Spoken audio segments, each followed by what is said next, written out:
Zul'Aman has always stood as one of Azeroth's most mysterious strongholds, home to the Amani trolls, a people scarred by war, loss, and vengeance. But with World of Warcraft Midnight taking us deep into Quel'Thalas, one big question emerges. What becomes of Zul'Aman now? Today I'll break down how this forgotten fortress could transform in Midnight's new storyline, and why it might just be one of the most important zones in the expansion. To understand where Zul'Aman could go next, we need to look back at its legacy. For generations, the Amani trolls were locked in a brutal conflict with the High Elves of Quel'Thalas. Fueled by their devotion to Loa and the wild magic of the forest, the Amani resisted every encroachment. But despite their ferocity, they were pushed back time and again by elven rangers, by human allies, and eventually by us, the players. When we stormed the fortress during the Burning Crusade era, Zul'Jan's last stand was meant to be a rebirth of the Amani Empire, but instead, it marked their greatest defeat. Yet here's the thing, Zul'Aman has never fully fallen. The land still breathes with old magic, the Loas still whisper, and the Amani, though broken, have always survived in the shadows. With midnight, Quel'Thalas itself becomes a warfront. The void is pushing towards the Sunwell, threatening to unravel the very foundation of elven civilization. Every zone in this region is being shaped by the invasion, and Zul'Aman is no exception. Think about it. The fortress sits directly on the border of Ghostlands, a land that is healing by corruption and undeath. It's the perfect staging ground for either a troll resurgence or a full-on void incursion. And unlike Silvermoon or Eversong, Zul'Aman isn't a polished city.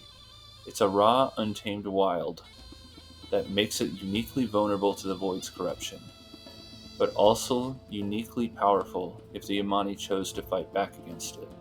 So what happens to the Amani trolls in this new age? Thematically, they're at a crossroads. Their hatred for the elves runs deep, but the void cares nothing for politics. If the void swallows Quel'Thalas, it swallows Zul'Aman too.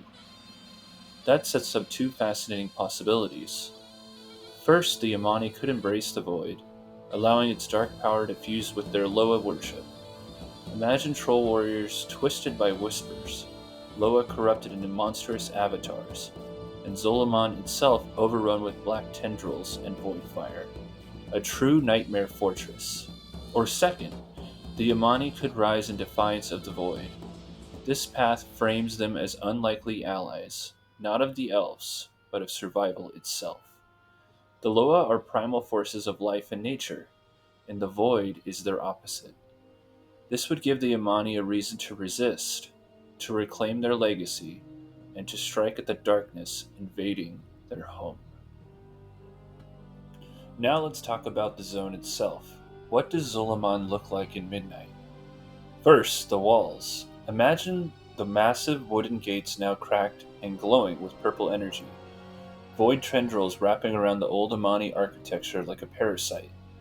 Half the fortress could be collapsed into shadow rifts, with sections of jungle swallowed by unnatural darkness.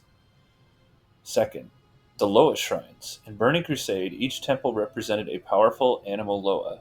In Midnight, those same shrines could become either corrupted altars of the void, grotesque mockeries of the Loa, or sites of resistance where trolls fight desperately to keep their gods alive. Third, the environment. The forests of Zul'Aman have always been dense and wild. Now imagine them split between zones of pure corruption and zones of radiant resistance. Pools of shadow where whispers crawl through the air, contrasted with pockets of glowing primal energy where the Loa still hold sway. The duality could make Zul'Aman one of the most visually striking zones in the entire expansion. A battlefield where primal nature and the void are locked in constant struggle. But how do we as players get involved? What's our reason to step into Zul'Aman in Midnight? One hook could be a leveling experience where we fight through corrupted Loa shrines, each one taken by void influence. This would be a perfect way to honor Zul'Aman's legacy, while giving players fresh story beats to explore. Another hook could be reputation or story campaigns with the Amani themselves. If Blizzard leans into the defiance angle, players might find themselves working with reluctant Amani leaders who see the Void as a greater threat than the elves. That would flip expectations. Instead of the trolls being another adversary, they'd become uneasy allies bound by survival. And of course, there's loot. Troll themed armor, weapons infused with both primal and void anesthetics, and maybe even Loa themed mounts. Imagine riding a spectral lynx wreathed in void fire, or a primal eagle mount blessed by purified Loa spirit. Zul'Aman could be more than just a side zone.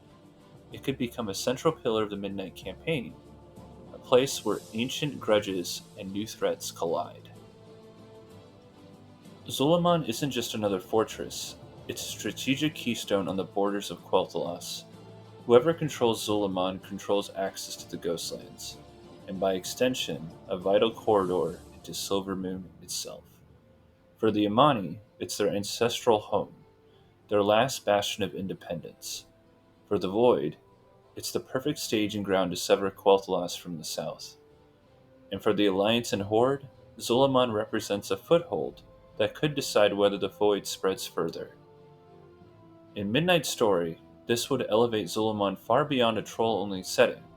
It becomes a contested warfront, a fortress that everyone wants and no one can afford to lose.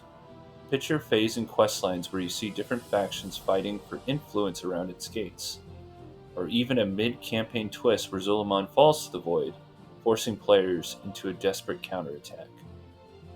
In the end, Zul'Aman may not just decide the fate of the Amani, it could decide the fate of Quel'Thalas itself.